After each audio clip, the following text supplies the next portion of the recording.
നിങ്ങൾ ഉടമ്പടി 3 പുതുക്കിയാലും 30 പുതുക്കിയാലും നിങ്ങളുടെ വിഷയമായിട്ട് നിങ്ങൾ ലിങ്കാകുന്നിടത്തോളം കാലം ഇത് വർക്കൗട്ട് ചെയ്യത്തില്ല.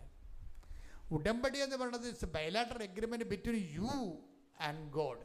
നിങ്ങളും ദൈവവും തമ്മിലാണ്, അല്ല നിങ്ങളുടെ വസ്തുക്കളും തമ്മിലല്ല, നിങ്ങളുടെ വിഷയങ്ങളും തമ്മിലല്ല നിങ്ങൾ ഉടമ്പടി ചെയ്തിരിക്കുന്നത്.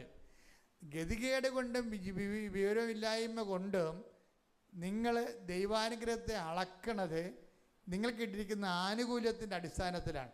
That is nonsense. എന്താ ചെയ്യേണ്ടത്?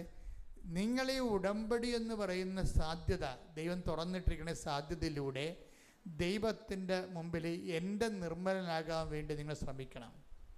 എൻ്റെ ദൈവം എന്നെ കണ്ടു കഴിഞ്ഞാൽ എൻ്റെ കക്ഷിയാണെന്ന് പറയും. അത് അവസാനം വരെ പറയും. ദൈവം ഒരിക്കൽ പറഞ്ഞാൽ ഇടയ്ക്ക് പറയാതിരിക്കത്തില്ല.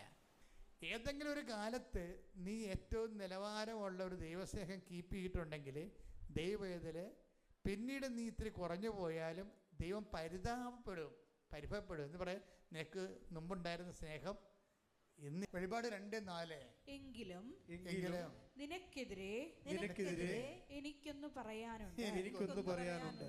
നിനക്ക് ആദ്യമുണ്ടായിരുന്ന സ്നേഹം നീ കൈവിടിഞ്ഞു. ഇടയ്ക്ക് ഇങ്ങനെ പരാതിപ്പെട്ടുകൊണ്ടിരിക്കും. കാര്യം എന്താണ്? ആദ്യം ഉണ്ടായിരുന്ന സ്നേഹത്തെ റെക്കോർഡ് ചെയ്തിരിക്കുകയാണ്.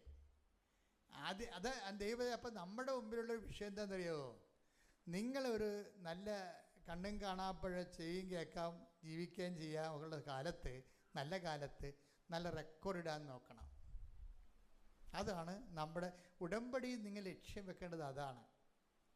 സാർ, ഉടമ്പടി നല്ല ആരോഗ്യവും അത്യാവശ്യം ബുദ്ധിയും ബോധമൊക്കെ വർക്ക് ചെയ്യണ കാലത്ത് ഒരു റെക്കോർഡ് ഇടണം ദൈവത്തിൻ്റെ സന്നിധിയിൽ, ദൈവസ്നേഹത്തിൻ്റെ റെക്കോർഡ്.